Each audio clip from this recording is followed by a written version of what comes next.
Bonjour à toutes et à tous, mes chers collègues. Monsieur l'ambassadeur, nous poursuivons aujourd'hui nos travaux liés à l'actualisation de la revue nationale stratégique et à notre cycle de travail consacré aux enjeux sur l'Europe de la défense, avec donc l'audition de monsieur David Crave, représentant permanent de la France auprès de l'OTAN. Nommé l'été dernier dans cette fonction, votre carrière vous a notamment conduit dans des pays qui ont été au cœur des enjeux de sécurité des dernières décennies, l'Algérie, l'Irak, l'Iran et enfin les États-Unis. Vous avez également été ambassadeur en Suède entre 2017 et 2020, puis directeur de l'Union européenne au ministère de l'Europe et des Affaires étrangères. Vous arrivez dans une organisation qui, jugée en état de mort cérébrale en 2019, est aujourd'hui bousculée. Bien qu'elle s'est récemment élargie à de nouveaux membres, la Suède et la Finlande, l'OTAN fait face à de nombreux défis, dont le principal est incontestablement celui de l'unité, qui s'est d'ailleurs accentué avec les dernières déclarations du président Trump. Si le contexte stratégique de 2022 adopté au sommet de Madrid désigne la Russie comme, entre guillemets, la menace la plus importante et la plus directe pour la sécurité des alliés, il semblerait que ce ne soit plus l'avis de l'ensemble des alliés, à commencer par les États-Unis, pour qui la Chine constitue à présent sa principale menace stratégique contre laquelle il cherche à mobiliser l'OTAN. Par ailleurs, les tensions récurrentes entre la Grèce et la Turquie sont une autre menace de l'unité de l'OTAN et également un obstacle à la coopération avec l'Union européenne, en raison, entre autres, de la question chypriote. Nous le constatons, le retour de Donald Trump à la Maison-Blanche tend les relations entre les alliés et affaiblit l'OTAN par ses déclarations ou ses décisions.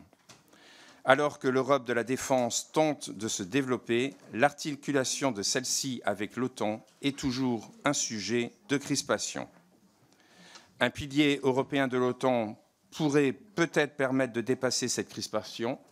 Qu'en pensez-vous ?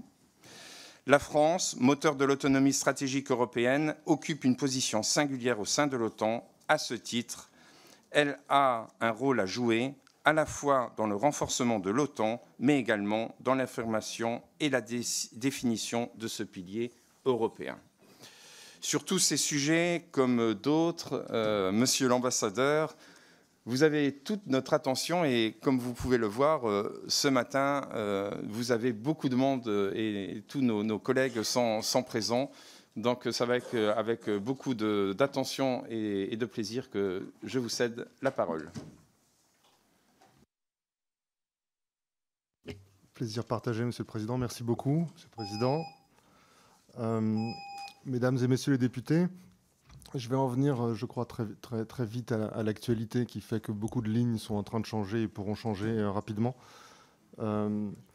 Mais en préalable, je voudrais vous dire, après 6 mois en fonction, ce qui me semble faire le cœur de la valeur ajoutée de l'OTAN et qu'il nous faut essayer de préserver dans la phase compliquée qui s'ouvre. L'OTAN, c'est, je dirais, 3 choses. C'est une planification de défense pour faire face à 2 menaces. Et d'abord, la menace posée par la Fédération de Russie. C'est une planification qui est appuyée, adossée à une structure de commandement où nous affectons des officiers et à une structure de force où les nations transfèrent sous condition des personnels. Deuxième chose, c'est que c'est un processus capacitaire et donc qui établit pour toute l'Alliance des cibles à atteindre pour nourrir les plans, pour nourrir les forces, et des cibles qui sont ensuite distribuées entre les alliés. Et enfin, c'est un cadre d'interopérabilité qui va de la standardisation des matériels à la standardisation des pratiques opérationnelles, dans le cadre notamment que nous testons dans le cadre d'exercices réguliers. Ces 3 choses-là, aucune autre organisation permanente, multilatérale, ne les fait. Et ça serait compliqué à répliquer, à recréer de zéro ailleurs. L'OTAN fait plein d'autres choses, mais voilà, ces trois éléments-là, c'est vraiment le cœur de métier, je dirais, de l'Alliance. Je vois au quotidien que ce travail est fait sérieusement, et c'est quelque chose qui bénéficie directement à notre sécurité et qu'il faut essayer de préserver. Donc j'en viens au bruit, la fureur, l'actualité dans laquelle nous sommes. Le président de la République va parler ce soir. En l'annonçant, il a parlé d'un contexte de grande incertitude, et c'est un mot qui s'applique parfaitement à ce que nous vivons au sein de l'OTAN. Il n'y a pas eu, jusqu'à présent, de remise en cause directe par les États-Unis de l'OTAN ou de l'article 5, ou même de leur présence. D'ailleurs, hier, il y a eu les auditions de confirmation de mon probable futur collègue américain, qui a au contraire réaffirmé l'engagement américain dans l'OTAN et en soutien à l'article 5 notamment.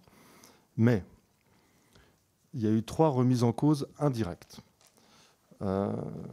qui ont un impact majeur. La première, c'est la décision par le président Trump de parler à Poutine sur la base d'un certain nombre de paramètres qui sont à l'opposé de ce que les Alliés ont agréé ces dernières années, sur l'Ukraine et sur la Russie.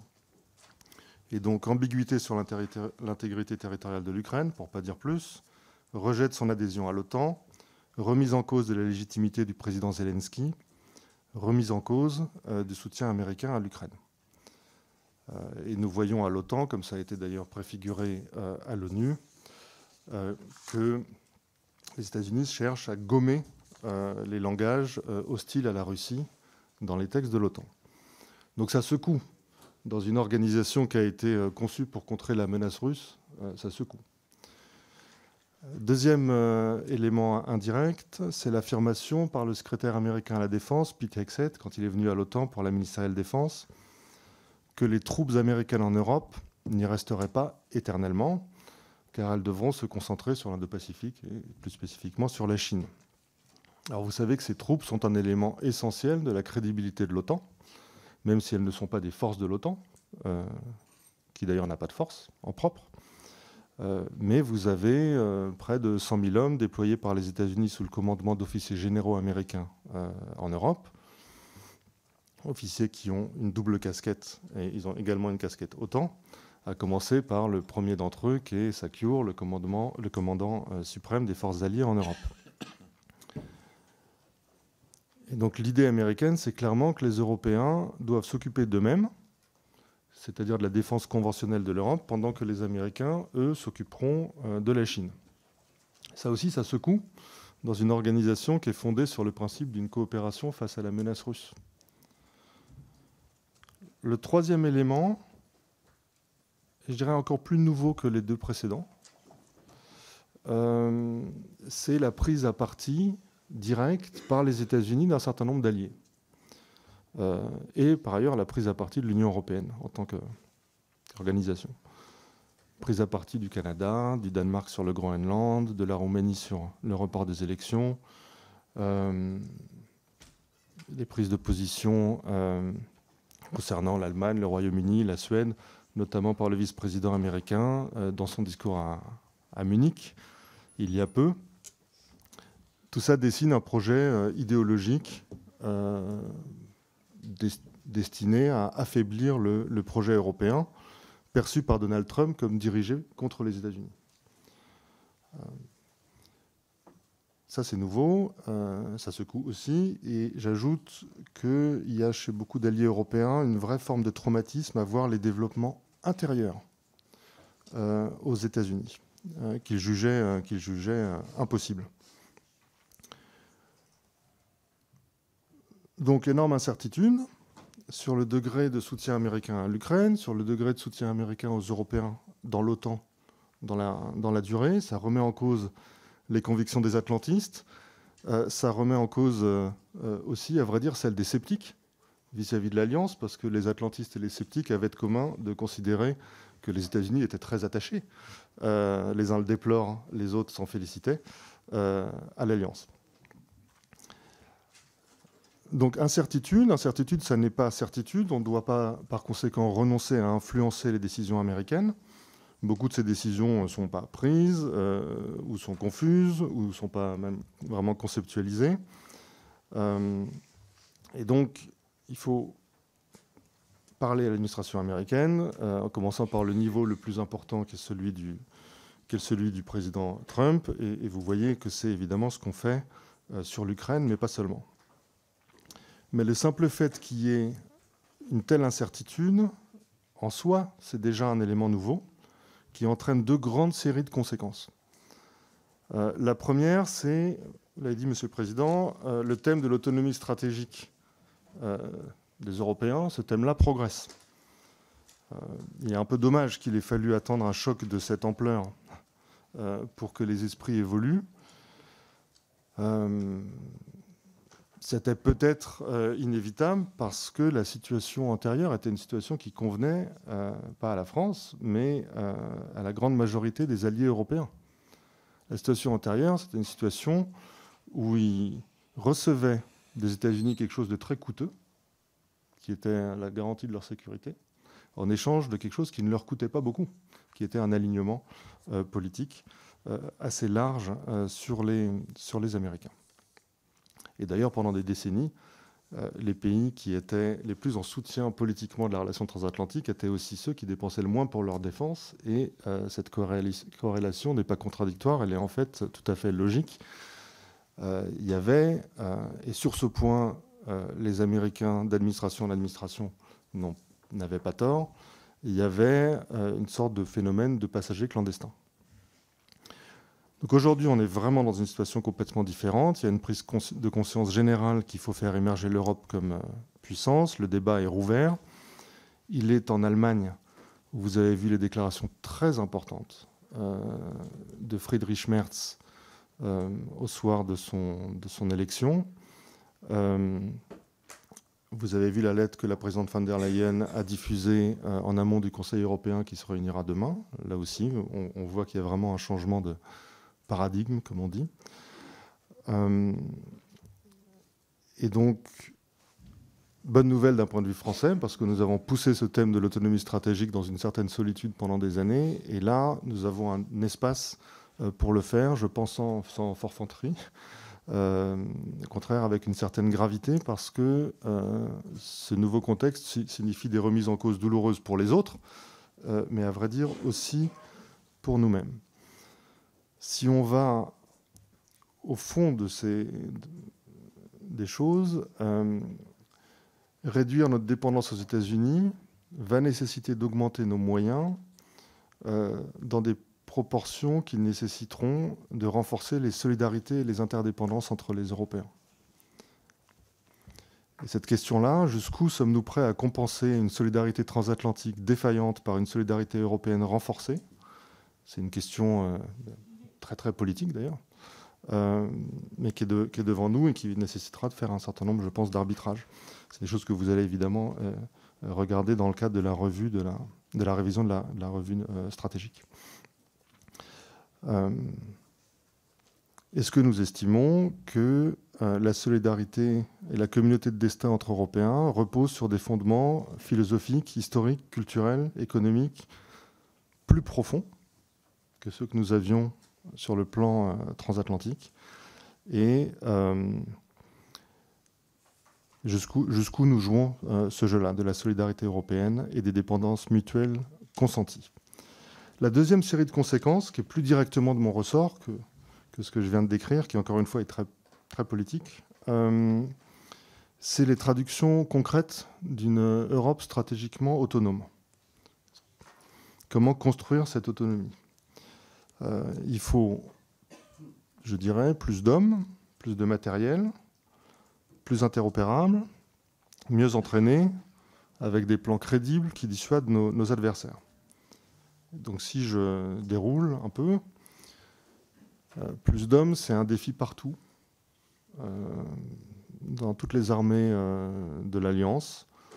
Donc le sujet du recrutement, de la fidélisation des militaires, dans un contexte qui est souvent très tendu sur le marché du travail. C'est un très gros sujet, il faut une politique d'attractivité. Plus de matériel, ça veut dire qu'il faut que ces matériels existent. Alors on ne produit pas tout, qu'ils soient disponibles. Quand on ne produit pas forcément suffisamment par rapport aux besoins renforcés. Donc il faut une politique industrielle, au niveau français et européen. Plus d'interopérabilité entre les armées. Il y a encore beaucoup à faire, on l'a vu dans le contexte de la guerre en Ukraine, pour que les matériels, les munitions, les procédures soient pleinement interopérables. Et par ailleurs, il y a un manque assez cruel au niveau européen d'enablers, c'est-à-dire les matériels qui permettent de faire fonctionner les autres matériels, parce qu'ils permettent de voir. Ça, c'est ce qui permet le renseignement, la surveillance, la reconnaissance, le ciblage. Ils permettent de déplacer les matériels de transport stratégique, le ravitaillement en vol, ou ils permettent de coordonner à travers les systèmes de commandement et de contrôle. Et donc il faut nous doter en priorité de ces matériels qui sont la glue entre nos armées, la glue qui est actuellement assurée très largement par les Américains. Il nous faut une analyse commune des menaces et des plans crédibles pour y répondre. Et ce travail est fait et bien fait dans le cadre de l'OTAN, dont je le disais au début. C'est vraiment le cœur du métier.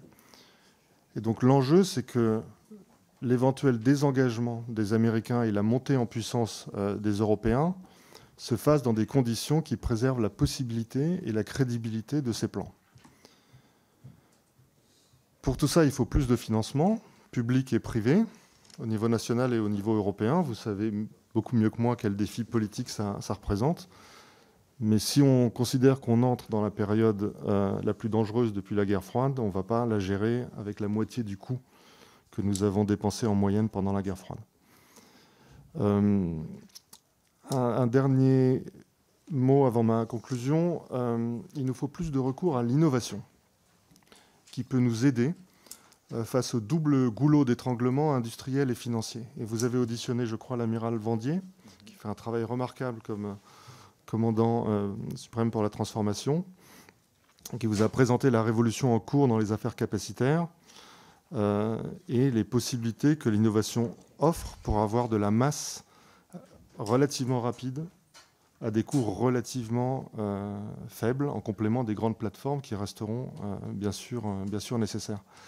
Et donc si nous faisons, et si l'Europe décide de faire des gros investissements, il me semble essentiel qu'on mette le paquet, si j'ose dire, sur l'innovation et qu'on rattrape notre retard dans ce domaine, qui en fait est déjà aujourd'hui plus important dans ce domaine que dans le domaine des solutions industrielles classiques, si j'ose dire.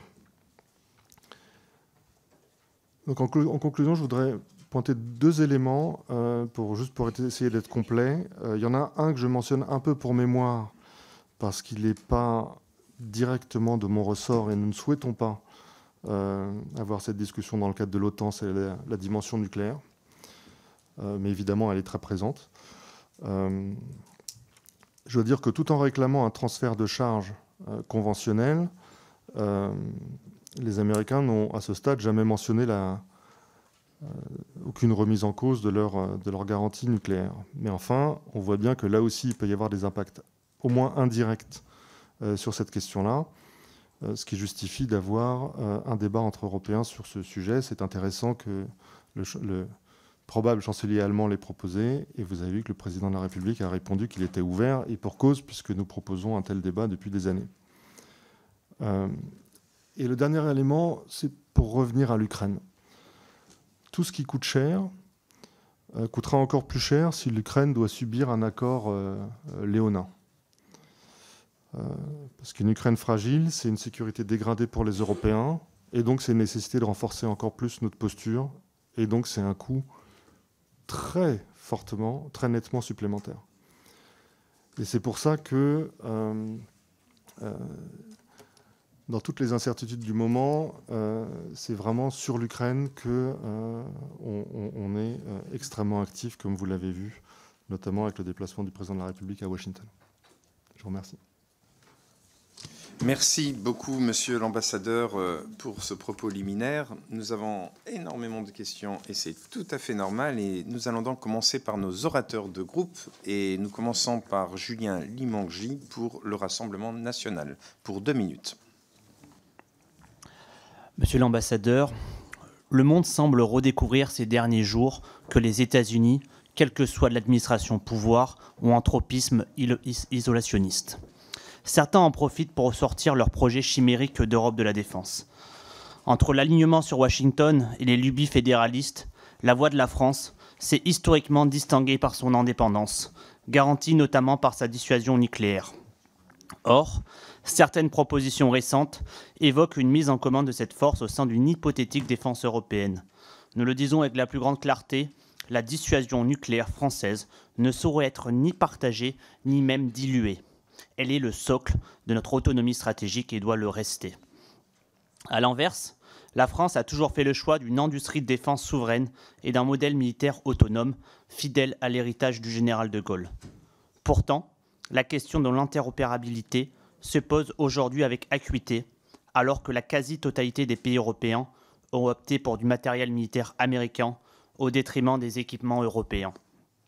La France doit être un acteur de la stabilité et ne pas entrer dans une logique de confrontation qui serait contraire à ses intérêts. C'est pourquoi notre groupe, le Rassemblement national, s'oppose à l'adhésion de l'Ukraine à l'OTAN comme à l'Union européenne. Une telle perspective ne ferait qu'attiser les tensions et nous entraîner dans une escalade dont nous ne maîtriserions ni les risques ni les conséquences. Elle ne serait d'ailleurs d'aucune aide immédiate à l'Ukraine, qui fait preuve d'une résilience et d'un courage admirable. Les processus d'adhésion sont particulièrement longs et fastidieux, et le ministre des Affaires étrangères a rappelé devant cette Assemblée qu'il n'y aurait pas d'exception pour Kiev. Dès lors, alors que l'actualisation de la revue nationale stratégique de 2022 est en réflexion, comment la France peut-elle préserver son autonomie stratégique et sa liberté d'action en Europe et dans le monde, tout en refusant une soumission à Washington et une défense européenne artificielle, sans vision ni capacité réelle? Merci à vous. Merci, Monsieur l'ambassadeur. La parole est à vous. Merci beaucoup. Merci, Monsieur le député. Pardon. Merci, Monsieur le député.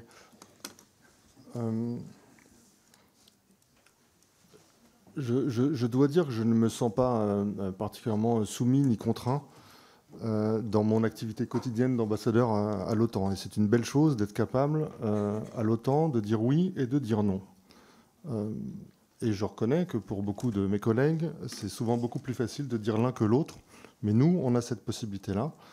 Et ce qui nous définit, je trouve, assez bien, depuis les origines, au moins de la Ve République, c'est l'idée que nous sommes alliés, mais pas alignés. Ce qui est assez différent de non-alignés. Nous sommes alliés, mais pas alignés. Et donc, dans cette affaire, nous jouons un rôle très important au sein de l'OTAN pour contribuer à définir une réponse forte à la menace russe, parce que c'est la vocation de cette alliance. Mais en revanche, nous gardons toujours notre liberté de parole, notre liberté de décision. Sur le plan nucléaire, comme je l'ai dit, c'est une discussion que nous ne souhaitons pas avoir à l'OTAN. Mais enfin, comme tout diplomate français, je pense que j'ai un ADN nucléaire. C'est vraiment le cœur de notre politique de défense et de notre politique étrangère. Et donc, il y a un débat à avoir entre Européens, mais il y a une chose qui ne se partage pas, c'est très clair, c'est la décision.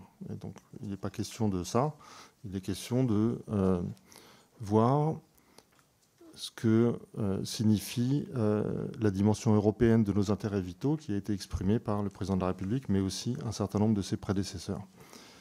Je crois que le ministre des Armées a d'ailleurs récemment fait un peu le point de toutes les expressions en ce sens, y compris celle du général de Gaulle. Sur les États-Unis, si les États-Unis se retranchent dans l'isolationnisme, je vois mal comment ils resteraient dominants à l'OTAN. Donc si c'est ça, ce qui n'est pas dit encore, mais si c'est ça le mouvement que les Américains en fait se retirent et se désengagent de l'OTAN, il me semble que ça nous ouvre, nous, des perspectives intéressantes pour d'y prendre plus d'importance en tant qu'Européens et de faire exister justement les Européens à l'OTAN.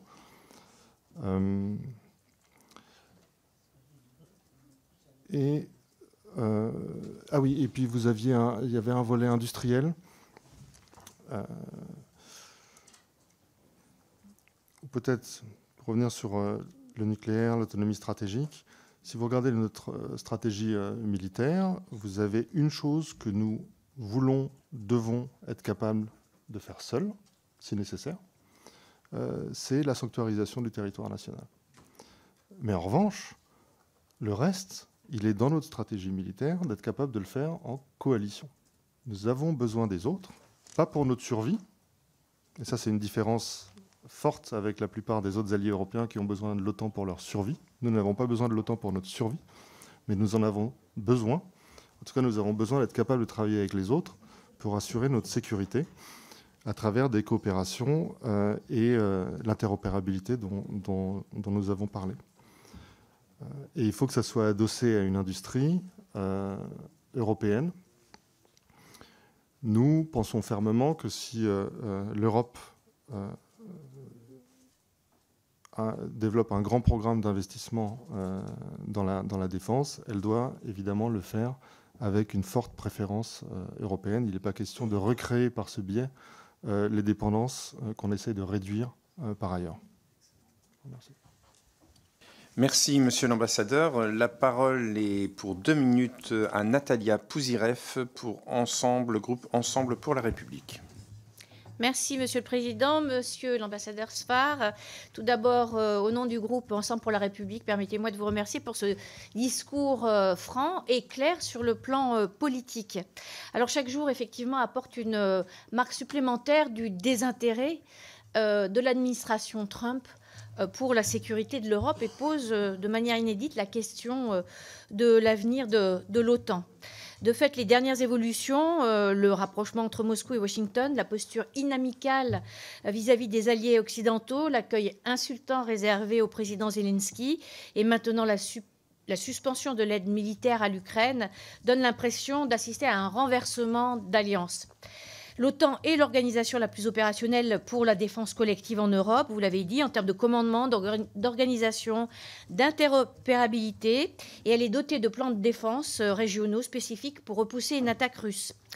Alors que 27 pays sur les 32 membres de l'OTAN sont européens, que tous s'accordent sur la nécessité, enfin, d'investir plus dans leur défense, et qu'un pilier européen était en train de se concrétiser, les alliés sont dans l'incertitude. Cette incertitude fait peser un doute sur la sécurité transatlantique dont la stabilité repose largement sur la présence militaire américaine. Alors mes questions, quel impact aurait un désengagement des forces américaines stationnées en Europe, des forces, je crois, qui représentent 30% des forces de l'OTAN en Europe et 70% des équipements critiques. Dans quelle mesure les Européens pourraient-ils y pallier pour sécuriser le flanc oriental? Et plus généralement, dans le contexte actuel et alors que la Russie est décrite dans le concept stratégique de 2022 comme la menace la plus importante et la plus directe pour l'OTAN, quel est l'état des discussions entre le secrétaire général Mark Rutte et les alliés? Merci, Monsieur l'Ambassadeur. Merci beaucoup. Encore une fois, je dois quand même commencer par dire que pour l'instant, il n'y a rien de précis exprimé par les Américains sur les modalités, le calendrier d'un éventuel retrait. Mais si on se place dans cette hypothèse, je dirais que l'essentiel, c'est la manière dont ça se fait et est-ce que c'est quelque chose qui serait organisé entre eux et nous de manière responsable ou est-ce qu'on se réveille un matin avec une annonce et là, il faut un peu dans l'urgence essayer de parer au plus pressé. Présence américaine, ça devait être quelque chose comme 300 000 soldats à la fin de la guerre froide. On est descendu à 60 000, quelque chose comme ça. On est remonté un peu avec l'Ukraine. Donc, il y a toute une histoire de hausse et de baisse de ces volumes-là. Si c'est organisé et planifié et qu'on a de la visibilité, c'est pas forcément en soi quelque chose d'ingérable. Vous avez une question également sur les matériels. Comme je l'ai dit, la glu sur un certain nombre de matériels, ce qu'on appelle les enablers, elle est quand même très américaine. Et donc il faut absolument, comme on n'est pas sûr de la réponse à la première question, on n'est pas à l'abri d'une surprise. Je pense que c'est la seule chose dont on peut être sûr avec cette administration américaine, c'est qu'on n'est pas à l'abri des surprises. Et donc il nous faut aller le plus vite possible, pour nous doter des matériels les plus urgents. Ils sont d'ailleurs dans la lettre de Madame von der Leyen dont j'ai parlé. Ça sera vraiment au cœur des débats demain du Conseil européen. Et la capacité, le plus vite possible, à produire de la masse, qu'elle soit humaine ou matérielle ou par d'autres solutions technologiques. Une chose intéressante, peut-être sur votre troisième point, une chose intéressante dans ce contexte, c'est qu'il y a vraiment une discussion complètement différente de ce qu'elle était il y a encore peu de temps entre l'Union européenne et l'OTAN, hein, qui se regardait un peu en chien de faïence malgré tout. Et là, et la personnalité du secrétaire général y est pour beaucoup, son expérience aussi, 14 ans je pense, à la table du Conseil européen, les bonnes relations qu'il a avec le leadership, y compris les nouvelles figures du leadership européen, la relation qu'il a avec le président de la République, tout ça fait qu'il y a une discussion permanente entre l'Union européenne et l'OTAN, et la réponse ne peut passer que par cette discussion. C'est-à-dire qu'il n'y a pas de réponse, à mon sens, au défi de l'autonomie stratégique des Européens qui soit uniquement à l'OTAN ou qui soit uniquement à l'UE. Elles ont besoin de travailler ensemble l'une et l'autre, dans ce qu'elles savent faire l'une et l'autre. Et l'OTAN ne fera jamais de la politique industrielle, mais l'Union européenne peut en faire. C'est aussi quand même un défi pour elle d'en faire en matière de défense, et il faut s'assurer qu'elle le fait bien, mais potentiellement, elle peut faire de la politique industrielle intelligente. Elle a les outils pour ça. En revanche, l'OTAN sait faire, comme je l'ai dit, des plans, le processus capacitaire qui s'en déduit, et la définition et des règles d'interopérabilité nécessaires. Merci. Merci, Monsieur l'Ambassadeur. La parole est à Aurélien Saint-Toul pour la France Insoumise, Nouveau Front Populaire. Merci, Monsieur le Président. Ici. Voilà. Merci, Monsieur l'Ambassadeur, de votre intervention, qui a quelque chose d'un peu hallucinant, puisque vous avez passé l'essentiel des 20 minutes de votre propos à nous décrire ce que serait, d'une certaine façon, l'OTAN sans les États-Unis. Comment il faudrait faire pour réussir le même genre de choses sans les États-Unis. Dès lors, la première question qui se pose, c'est qu'est-ce qui, dans le traité, permettrait aux États-Unis de se retirer et comment cela devrait être fait? Parce que, en réalité, si un État membre souhaite quitter l'OTAN, aujourd'hui, ce qui est écrit, c'est qu'il doit le notifier aux États-Unis. On imagine mal les États-Unis se le notifier à eux-mêmes, mais ça signifie aussi que s'ils se retiraient, on peut s'interroger sur ce qu'il adviendrait réellement de l'organisation. Première question. Deuxième question, elle est liée à l'atmosphère, évidemment.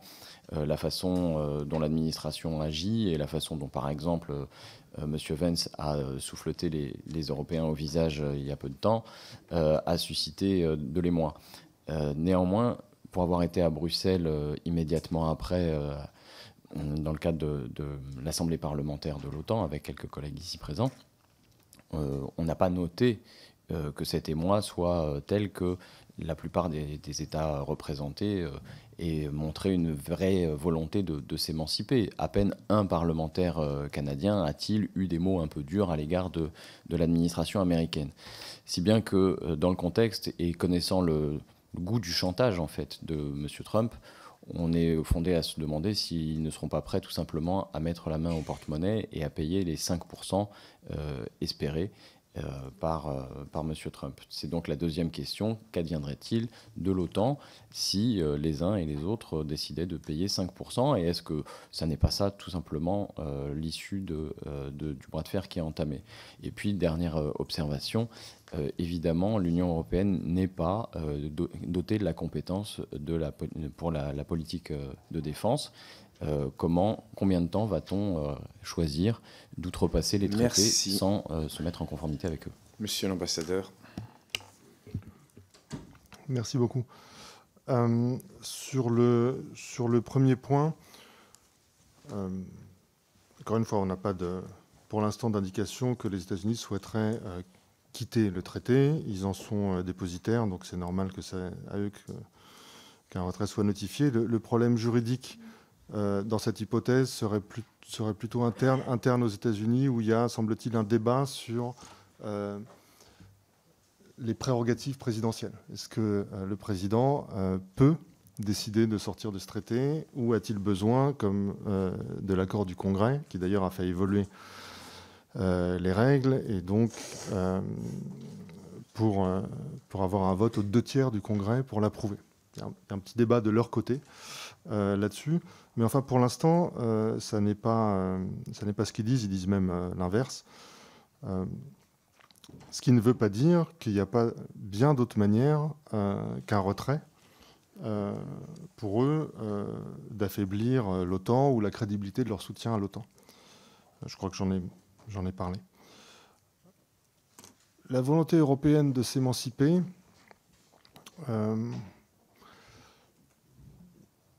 je ne veux pas sortir de mon couloir de nage en allant trop sur un terrain politique, mais je vois quand même beaucoup de déclarations très très nouvelles.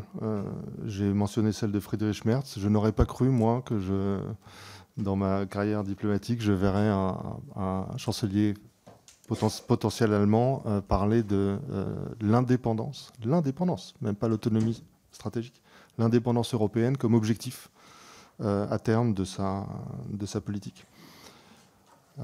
Et vous trouvez dans d'autres pays, je pense, un choc. C'est une question, et à vrai dire, je me la pose souvent dans mon écosystème, de savoir si le choc est tellement vertigineux que les gens parfois hésitent, même un peu psychologiquement, entre se dire bon, bah là, il faut vraiment faire quelque chose, ou ça va être tellement dur qu'on va quand même espérer que ça va bien se passer, et on rentre un peu dans le wishful thinking, dont je suis désolé de ne pas trouver là le terme en français, mais enfin vous voyez, le déni. On oscille un peu entre la panique et la volonté de réagir, et puis le déni. Mon sentiment à confirmer, y compris demain dans la réunion du Conseil européen, c'est qu'il y a quand même cette bascule qu'on attend depuis longtemps, nous. Je pense qu'elle est en train de se produire, malheureusement, dans des circonstances assez dramatiques. Le chantage, moi, je ne commenterai pas ce terme, mais nous ne devrions pas avoir besoin de Donald Trump pour estimer qu'il nous faut dépenser bien davantage pour notre défense, même s'il n'était pas là. Parce que l'environnement international, la guerre en Ukraine, la Russie, etc., fait que notre sécurité diminue, et donc ça a un coût. Le coût de notre assurance vie, si j'ose dire, au niveau français et au niveau européen, il augmente. Et donc ça crée peut-être un espace de convergence possible avec les États-Unis. Et à vrai dire, il n'est pas illégitime, en tout cas ils sont souverains, qu'ils se disent que les Européens, riches, nombreux, pas du tout dans la situation des années 40 ou 50, doivent être capables d'assurer leur propre sécurité pendant qu'eux s'occupent d'autres choses. Et si vous placez d'un point de vue américain, il faut reconnaître que le défi de la montée en puissance de la Chine leur pose des questions très complexes. Et ce pivot il ne date pas de Trump, il remonte au moins à l'administration Obama. Donc ce n'est pas totalement illégitime, c'est à nous d'en tirer les conséquences. Donc à la fois du fait de leur évolution possible, à la fois du fait de l'évolution, de la dégradation de notre environnement stratégique, et je dirais à très court terme de ce qui se passe en Ukraine, nous avons intérêt à renforcer notre effort collectif de défense au niveau européen. Ensuite, si Donald Trump dit que c'est grâce à lui, c'est son problème, mais nous, ça nous sera utile si ça peut nous être utile à avoir une relation semi-constructive avec l'administration américaine, mais même si ça échoue, ça nous sera quand même utile parce que c'est de ça qu'on aura besoin pour faire face aux défis. Merci. La parole est à Guillaume Garot pour le groupe socialiste et apparenté. Merci, Monsieur le Président, et merci, Monsieur l'Ambassadeur, de vos propos parfaitement clairs ce matin. On a besoin de cette clarté, nous, ici, dans cette commission. Vous avez rappelé combien l'axe Trump-Poutine bouleversait le fonctionnement et probablement les fondements de l'OTAN. Vous venez de parler de bascule à l'instant, et c'est vrai, on ne peut que vous rejoindre. La position américaine sur l'Ukraine, les attaques idéologiques contre l'Union européenne par le vice-président Trump, et puis, vous l'avez dit d'ailleurs, hein, les prises à partie par Trump lui-même de pays comme le Canada, comme le Danemark, changent à l'évidence radicalement la donne. Et à partir de là, moi je voudrais vous interroger sur la façon dont on doit aujourd'hui collectivement repenser le fonctionnement de l'OTAN. Parce que c'est ça qui est devant nous. D'abord, est-ce qu'il faut repenser le processus décisionnel de l'OTAN? C'est une question qu'on doit, nous, démocratiquement, se poser et dont on doit débattre. Ensuite, on a tous en tête l'idée d'une articulation entre une nécessaire défense européenne, en tout cas pour ce qui nous concerne, et puis ce qu'il en est et ce qu'il en serait de l'OTAN s'il y avait ce désengagement des États-Unis. Et vous avez évoqué les conséquences sur le nombre d'hommes nécessaires, sur les matériels nécessaires. Est-ce que vous pouvez être plus précis là-dessus, dans le cadre de cette articulation que j'évoquais? Je vous remercie. Merci, chers collègues. Monsieur l'ambassadeur, la parole est à vous. Merci beaucoup. Je suis désolé, je refais ma préface parce que je suis très conscient que nous ne sommes pas à huis clos et je ne voudrais pas que mes propos soient mal interprétés. Il n'y a pas pour l'instant d'indication concrète de la part des États-Unis d'une volonté de se retirer de l'OTAN, ni même d'indication précise sur une réduction de leur contribution, qu'elle soit en hommes ou en matériel. Et il y a plutôt l'expression inverse. Ce préalable étant fait,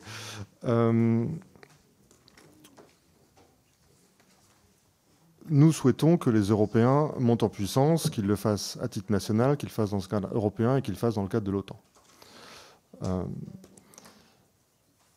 Je serais un peu prudent sur le fait de commencer par des questions de gouvernance qui ont un grand potentiel de crispation, de toutes sortes de débats, y compris entre Européens, alors qu'il me semble que la question fondamentale avant de décider de l'emploi, de qui décide, qu'est-ce qu'on fait, comment on fait, etc., c'est d'être capable de faire.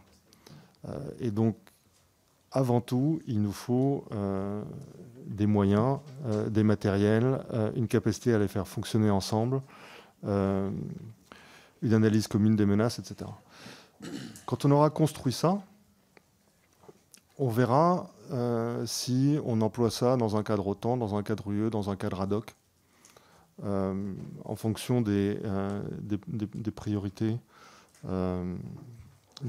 du moment. Je l'ai dit, je pense que priorité sur les matériels, les hommes, et puis la capacité à avoir de la masse. Les matériels, c'est les enablers. Il y a une réflexion qu'il faudrait avoir, et là, c'est vraiment les hommes de l'art qui savent mieux, mais vous avez un certain nombre de matériels, ça serait très bien d'en avoir, simplement, objectivement, ils ne sont pas disponibles, et si on les commande aujourd'hui, on ne les aura pas avant un certain nombre d'années. Donc, comment on fait? C'est quoi l'option alternative? Si j'ose dire, le bricolage qui vous donne une solution qui n'est pas aussi bonne que votre solution idéale, mais qui est quand même beaucoup mieux que rien. Et ça, c'est un vrai travail de réflexion des militaires. Je pense que l'amiral Vendier a dû un peu aussi évoquer ces sujets-là. Et les industriels, ouais. Les hommes, je l'ai dit, il y a un défi RH. C'est surtout un défi, si on regarde le moyen terme, hein, donc être capable de continuer de manière pérenne à attirer, voire à augmenter dans certains cas, les volumes dans les différentes forces armées des alliés européens. Je dirais qu'à court terme, le besoin, c'est vraiment la capacité de les faire rapidement se déplacer et travailler ensemble. Parce qu'à vrai dire, si vous regardez les volumes nominaux des armées européennes, ils sont importants. Mais il faut que ces volumes sur le papier se traduisent par la capacité à déplacer rapidement des gens sur le théâtre européen en fonction des nécessités. Je dirais que ça, c'est vraiment le plus urgent, et c'est un travail assez largement conjoint entre OTAN, Union européenne et nations. Quand on a déplacé nos forces en Roumanie au lendemain de l'agression en Ukraine, on s'est rendu compte que c'était pas si facile de déplacer du monde de la France à la Roumanie. On se dirait que c'est parce qu'il y a de plus difficile, et en fait ça a été pour toutes sortes de contraintes physiques, mais aussi réglementaires.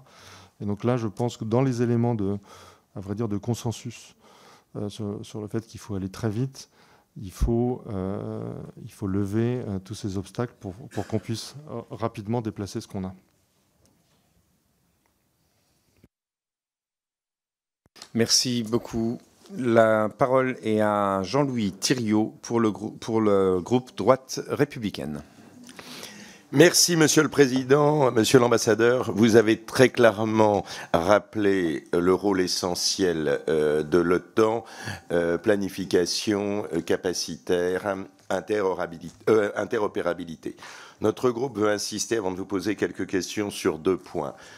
On s'épargnera les propos définitifs, moralisateurs et anxiogènes. Essayons de sauver ce qui peut l'être ou ce qui doit l'être de la relation transatlantique de sécurité collective. Mais évidemment, ça n'empêche pas de réfléchir. 2e point, dans la situation d'incertitude, vous avez employé le mot que nous connaissons. Nous trouvons irresponsable d'agiter la peur d'un partage de la décision nucléaire. À aucun moment, aucun ou dirigeants français n'ont parlé d'un partage de la décision. A été évoquée la définition des intérêts, de la dimension européenne des intérêts vitaux. Ça a été fait par le général de Gaulle dès 1964 dans une ordonnance déclassifiée aux armées dans laquelle l'Allemagne et le Benelux étaient mis en cause et ensuite rappelés par tous les présidents. Ceci, je pense que ça mérite vraiment de clore le débat. Cela posé, pour négocier dans les meilleures conditions, y compris avec nos alliés américains, il faut être capable d'avoir un plan B pour essayer de sauver le plan A. Le grand intérêt de l'OTAN, c'est ses états-majors, à peu près 15 000 hommes, et ses enablers, vous l'avez dit. Combien d'officiers européens faudrait-il pour avoir une capacité de substitution? Est-ce qu'on est capable de le faire? 2e question, pour les enablers, quel est le budget prévisionnel? pour arriver à remplacer et dans quelle échéance? Troisième question, vous êtes en contact évidemment avec vos homologues allemands ou d'autres pays de l'Europe face à ces changements et face notamment au discours très fort du probable futur chancelier Merz. Quelle est la réception et est-ce que vous pensez que c'est un changement de fond? Merci, Monsieur l'ambassadeur. Merci, chers collègues. Monsieur l'ambassadeur.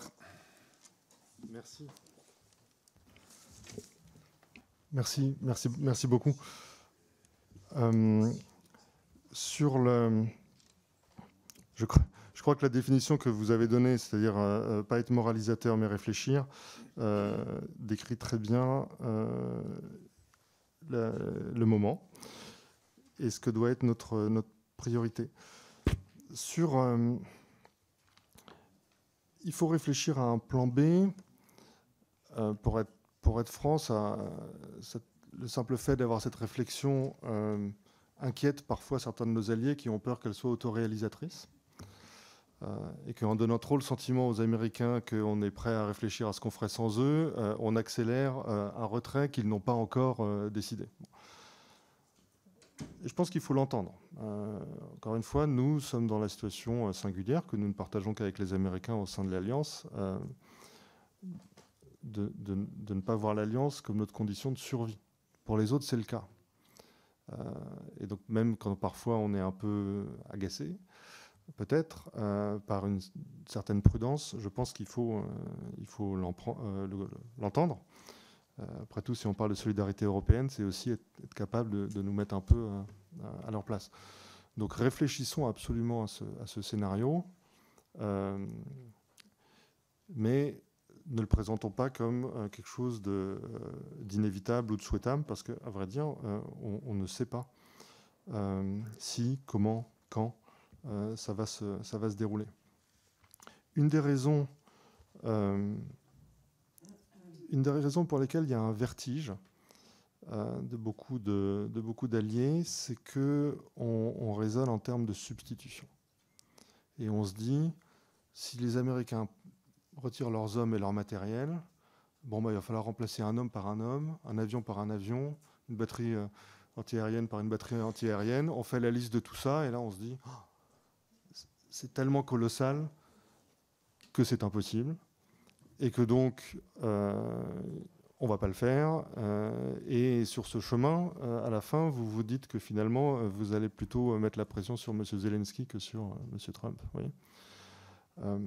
Je pense que c'est important, sans du tout méconnaître l'ampleur du défi que ça poserait, de raisonner plutôt à partir de ce qu'on serait capable de faire par rapport aux besoins les plus urgents qu'on aurait. D'une certaine manière, une façon européenne de faire la guerre, si on sort d'un schéma qui est un schéma très largement américain quand même.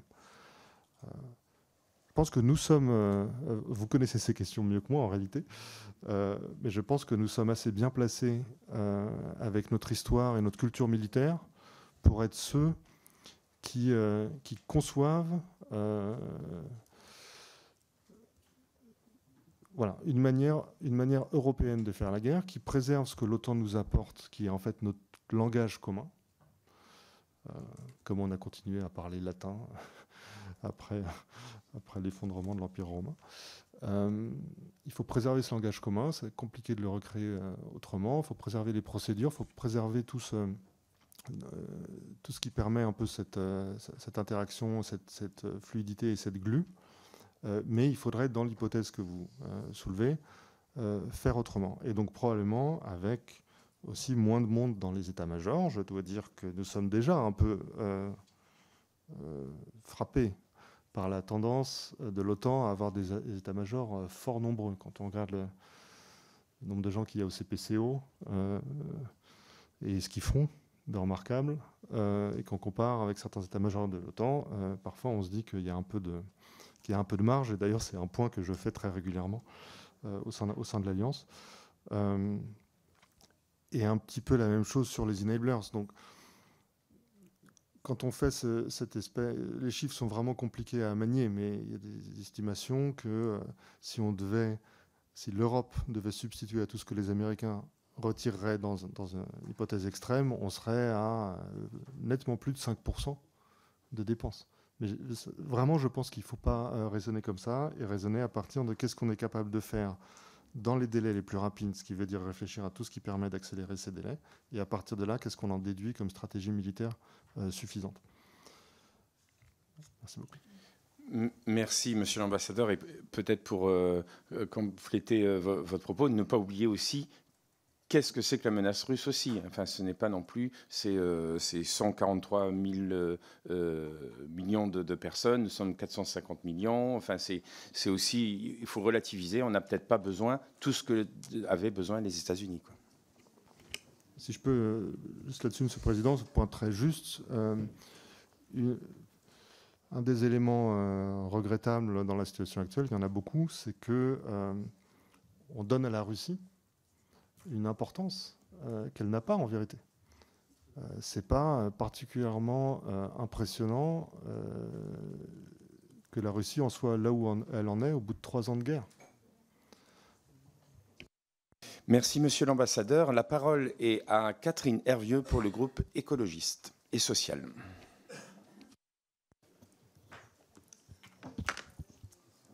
Oui, Monsieur le Président, Monsieur l'ambassadeur, le lien transatlantique est perturbé par les positions et les déclarations des représentants politiques états-uniens au sujet des relations internationales et européennes. Les garanties de sécurité américaines sont remises en cause, en tout cas fortement interrogées. L'autonomie stratégique devient inévitable pour la sauvegarde du continent. Les États-Unis donc ne vont plus être le pourvoyeur principal de sécurité européenne. Nous allons devoir dépasser cette situation à court terme et à plus long terme. La solidarité au niveau européen pour l'autonomie stratégique de l'Europe doit s'organiser pour repenser et consolider sa sécurité, et la France y a un rôle majeur. La Pologne assure actuellement la présidence du Conseil de l'Union européenne et engage des orientations sur plusieurs volets de la défense.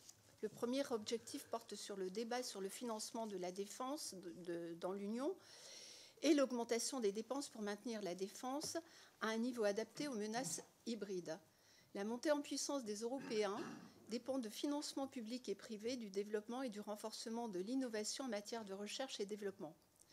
Le deuxième objectif est de soutenir les infrastructures clés de défense et à double usage, telles que le bouclier oriental et la ligne de défense de la Baltique. Face à des incidents récurrents et plus récemment au sabotage de câbles et de gazoducs sous-marins, l'OTAN a renforcé sa présence en mer Baltique pour protéger les infrastructures stratégiques. Enfin, la Pologne avait annoncé le renforcement de la coopération avec l'OTAN et des pays non membres de l'Union européenne. D'où mes deux questions. Quels sont les scénarios les plus probables entre le renforcement du pilier européen de l'OTAN, la coordination de la coopération entre l'UE et l'OTAN et le développement d'une défense commune avec les pays européens volontaires? Sont-ils compatibles? Et ensuite, de manière générale, quelle est l'ambiance actuellement avec vos homologues dans ce contexte troublé? Merci. Je vous remercie. Merci beaucoup, Monsieur l'ambassadeur.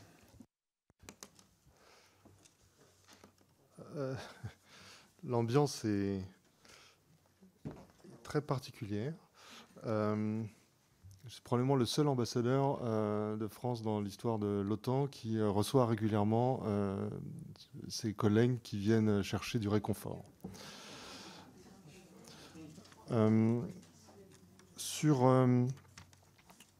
Sur les 3 pistes que vous esquissez, je pense qu'elles sont non seulement compatibles, mais que ça ne marchera que si on a les 3. Je le disais, il n'y a pas de réponse au défi de l'autonomie stratégique qui soit exclusivement à l'OTAN, qui soit exclusivement à l'Union européenne. L'une et l'autre dépendent de la capacité des nations à faire le job, si j'ose dire, avant tout. Donc, renforcement des efforts nationaux. Et là, il faut raisonner bien au-delà des affaires de pourcentage ou de dépenses de défense. Il faut voir qu'est-ce que nous donnent ces pourcentages dans la capacité concrète à faire la guerre, en fait. C'est ce qui change un peu la donne. Donc, il y a un vrai travail opérationnel que chaque nation doit faire. Et il y a cette dynamique intéressante entre les pays désireux et capables de faire plus, Et vous voyez plusieurs dynamiques de coordination renforcée. Il se passe des choses intéressantes entre les Nordiques. Il y a toute une histoire de coopération des Nordiques, mais elle se renforce. Maintenant, les pays nordiques sont politiquement alignés. Il y a encore pas longtemps, ils avaient des options stratégiques assez différentes entre ceux qui étaient neutres, ceux qui étaient dans l'OTAN, pas dans l'UE, etc. Là, ils sont beaucoup plus alignés. Et ils renforcent non seulement leurs budgets nationaux, mais aussi leur coopération. Ils la renforcent aussi avec les Baltiques. Donc vous avez ce format nordique-baltique, 8 pays. Tout ça, dans pas très longtemps, va vous donner des ensembles vraiment intéressants. Au point d'ailleurs que quand on réfléchit aux grands partenaires, assez naturellement, on prend les gros par la taille. Et vous voyez que ce format dit E5 se réunit beaucoup. Mais par exemple, les Nordiques, il faut presque les considérer sur le plan militaire comme une entité. Et là, ils pèsent beaucoup. Donc je pense que intensification du travail dans chaque pays, net renforcement des coopérations entre les pays qui sont capables de faire plus. Et là, vous aurez des formats qui se recouperont un petit peu. Je ne veux pas en faire trop là-dessus, parce que c'est un peu une pathologie des diplomates d'être fascinés par les formats. Mais il est vrai que une des choses intéressantes dans cette crise-là qu'on vit depuis quelques mois, c'est que vous avez des formats qui sont presque spontanés. Presque spontanément se mettent autour de la table les pays qui sont prêts à dépenser plus et à prendre plus de risques. Et donc vous avez le 5, vous avez un format plus large qui est en gros celui des réunions qu'il y a eu à Paris et à Londres récemment. Vous avez des dynamiques régionales. Et quand on aura ça, ça produira des effets à l'Union européenne, ça produira des effets à l'OTAN, parce qu'on pourra agir beaucoup plus ensemble. Donc ces trois dynamiques-là, entre affinitaire, à l'UE et à l'OTAN, pour moi, elles s'épaulent complètement. Vous avez au sein de ça quelques relations vraiment clés. La relation historique que nous avons avec les Britanniques. Et vous voyez comment le président de la République, le Premier ministre britannique sont très à la manœuvre en ce moment sur la question ukrainienne, mais ça va aller bien au-delà de ça. Et on aura un sommet bilatéral important au mois de juin. La dynamique franco-allemande, évidemment, elle aussi historique et très importante, mais qui a maintenant un potentiel nouveau, à mon avis, sur ces questions d'autonomie stratégique du fait des orientations de M. Merz. La dynamique franco-polonaise. La Pologne investit énormément, est déjà un acteur très important de la défense européenne, le sera encore plus dans quelques années, parce qu'ils vont continuer à se renforcer. Et nous avons, je pense, là je parle un peu aussi avec mon ancienne casquette quand je travaillais sur les affaires européennes, un travail à faire pour densifier beaucoup la relation franco-polonaise, qui a connu des hauts et des bas. Et donc là, on est plutôt dans une phase de haut sur un plan politique, mais il faut qu'en dessous, toutes les infrastructures, si j'ose dire, politico-militaires des deux pays se connectent bien davantage. Et puis, vous l'avez dit, Monsieur le Président, j'étais ambassadeur en Suède, donc je crois aussi que nous avons pas mal à faire avec les Nordiques. Merci, Monsieur l'ambassadeur. Le format E5, France, Allemagne, Royaume-Uni, Pologne et Italie, hein, c'est bien ça. Merci bien. La parole est à Josie Pouetto pour le groupe Les Démocrates. Merci, Monsieur le Président. Merci, Monsieur l'ambassadeur. Je vais juste dire en préalable, et c'est vrai que ça a été un débat que nous avons pu avoir. Moi, je regrette aujourd'hui que votre audition ne se fasse pas à huis clos. Je trouve qu'on se prive là de votre de votre expérience, de votre témoignage et d'échanges. Voilà. Donc je sens qu'il y a un frein et croyez-moi, je le regrette. Peut-être que ça pourra se rattraper par ailleurs. Ça, c'est la première chose. La deuxième chose, nous revenons avec quelques collègues, notamment de Roumanie, où nous avons rencontré les forces de l'OTAN. Donc on a pu, alors on ne va pas rentrer aujourd'hui dans un compte-rendu puisque il va y en avoir un qui sera fait, mais c'est vrai qu'on a rencontré des militaires, ouais, très engagés. Voilà, j'ai envie de dire, c'est même, alors je ne sais pas, il y a Laure, il y a, voilà, vous étiez, on était, Catherine, on a pu effectivement voir combien, ces hommes étaient, voilà. On est entre de bonnes mains, appliqués, enfin voilà. Mais franchement, quoi, on espère juste qu'ils n'auront pas à agir. Voilà, ça c'était ce que je voulais dire. Excusez-moi, Monsieur le Président, mais j'ai pris 1 minute 16 ou 17, mais je tenais à dire ces deux propos et dire combien effectivement notre déplacement en Roumanie a été. Il y a Alexandre aussi, il est parti. Voilà, donc bref, tout s'est bien passé. Et un salut à Aurélien Rousseau et à l'ambassadeur aussi que nous avons rencontré là-bas. Donc maintenant, là, monsieur l'ambassadeur, c'est vrai que je vais reprendre un peu le fil, disons, de l'intervention, même si beaucoup de choses ont déjà été dites. Mais voilà, il y a longtemps que nous parlons de défense européenne ou de vulnérabilité, de l'Europe en termes de souveraineté stratégique. Au nom du groupe démocrate qui porte l'Europe dans son ADN, je ne peux qu'insister une nouvelle fois. Les intérêts de la France se retrouvent dans les intérêts de l'Europe, en particulier dans les sujets de la défense, parce que nos modèles d'armée ne peuvent répondre à des enjeux de masse qu'à travers des alliances. Je constate que ce sont les États-Unis qui poussent l'Europe à s'autonomiser. Je ne sais pas à ce stade s'il faut en remercier Donald Trump ou pas. Je sais en revanche qu'il est possible d'apporter une critique à l'Europe. Voilà en effet des décennies que les Américains nous invitent régulièrement à participer davantage au pot commun du budget de l'OTAN. Mais les Européens, pour de multiples raisons, ont choisi de rester des consommateurs de sécurité auprès des États-Unis. Si l'on en croit l'excellent rapport de 2023 des collègues Larsonneur et Thériault, il manquait ainsi en 2022 76 milliards d'euros d'investissements cumulés par les États membres en faveur de leur défense pour atteindre l'objectif collectif des 2% du PIB. Pour autant, les commandes des pays européens représentent la grande majorité des ventes conclues en 2023 par les États-Unis pour un montant total de 80 milliards de dollars. Votre question, un vrai record. Cher collègue. Oui, je vais y arriver. En vérité, nous ne découvrons pas que l'Europe dépend non seulement du parapluie des États-Unis, mais aussi du matériel américain qui est acheté et utilisé par un certain nombre d'États membres de l'UE. La hausse sensible des dépenses militaires en Europe depuis 3 ans, je sais que ça n'a pas plu au début, n'a que faiblement profité à la BITD. Le groupe, de votre côté, monsieur l'ambassadeur, avez-vous une idée, là voilà, du total actualisé de ces matériels présents sur le sol européen? Disposez-vous d'évaluation de ce que pourrait représenter le marché européen de la défense pour les États-Unis? Merci, madame la députée. Merci pour votre question. L'intervention du début me paraissait importante. Oui. Oui, c'était un point important. Effectivement, le huis clos a été un débat au sein de notre bureau. Nous étions un certain nombre à défendre cette possibilité de continuer à faire du huis clos, parce que comme on le ressent à travers vos propos, parfois c'est intéressant pour les personnes auditionnées de pouvoir avoir un rapport, on va dire, dans un espace beaucoup plus confidentiel.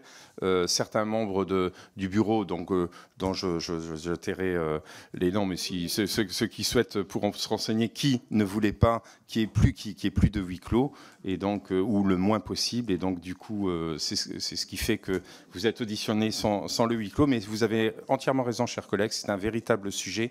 Et je pense personnellement que le huis clos doit être préservé pour nos travaux, à sa juste mesure, bien sûr. Merci beaucoup et je vous laisse. Je m'autorise, Monsieur le Président, une seconde à dire que ce sujet du huis clos, et je rejoins totalement ce que dit ma collègue Pouilletto, c'est vraiment quelque chose auquel il faut revenir pour un certain nombre d'auditions, parce que sinon on sera dans la posture et pas dans le fond. Tout à fait. Merci, Monsieur l'ambassadeur. La parole est à vous. Je suis naturellement à la disposition de la représentation nationale dans quelques formats que ce soit. Et je suis un peu navré si mes propos semblent convenus, mais comme ils ont aussi été qualifiés d'hallucinants à un moment donné, j'avais l'impression que j'arrivais quand même à faire passer un certain nombre de messages. Je crois que votre question, si j'ai bien compris, c'est celle du coût de la prise en charge de ce que les Américains, enfin de l'évaluation du coût de ce que les Américains mettent en Europe et qu'il faudrait compenser. Ça. Ouais. Ouais. Je vous l'ai dit, hein, c'est pas complètement évident à évaluer, et si on raisonne comme ça, c'est considérable.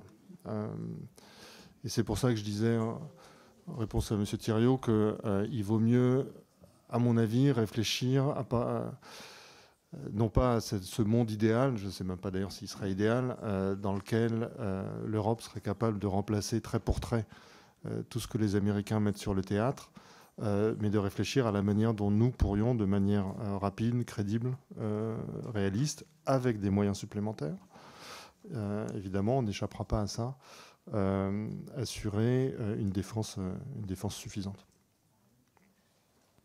Merci beaucoup, Monsieur l'ambassadeur. La parole est à Didier Lemaire pour le groupe Horizon et Indépendants.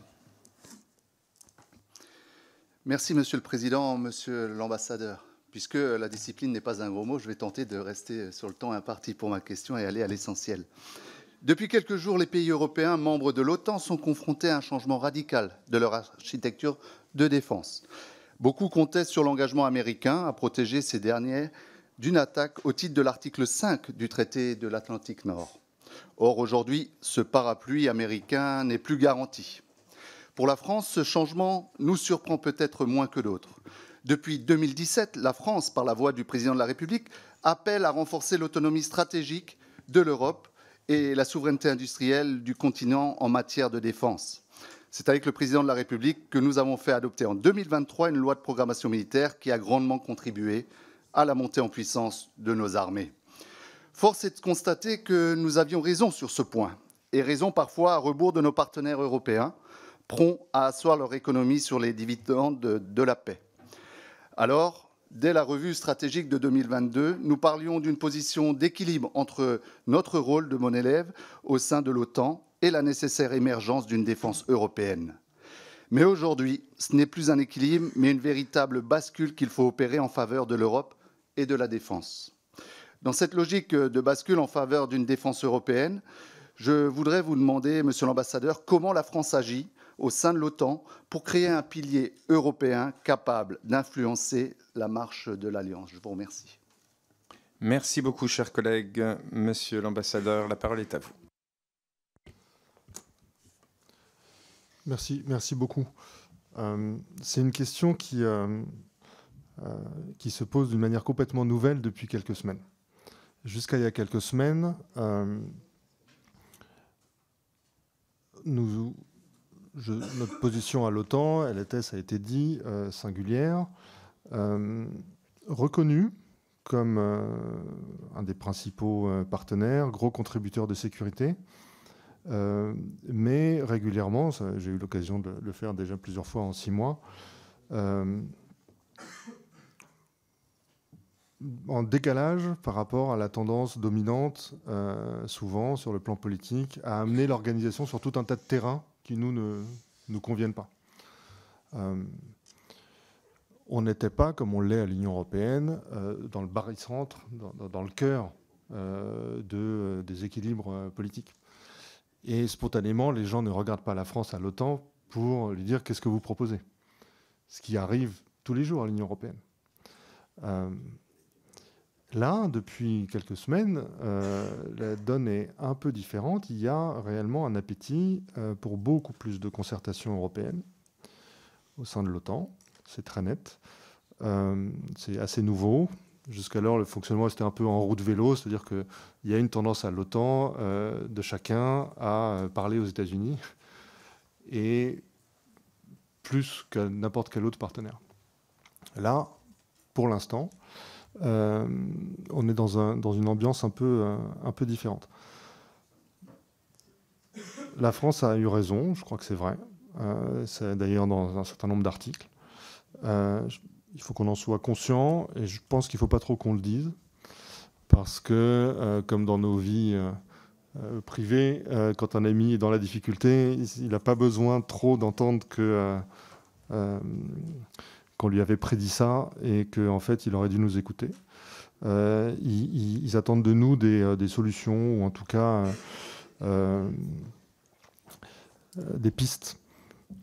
De ce point de vue, je dois dire que les efforts du président auprès de Donald Trump, de Zelensky, des Européens, le travail qu'il a fait notamment avec le Premier ministre britannique, tout ça nous vaut en ce moment un crédit considérable.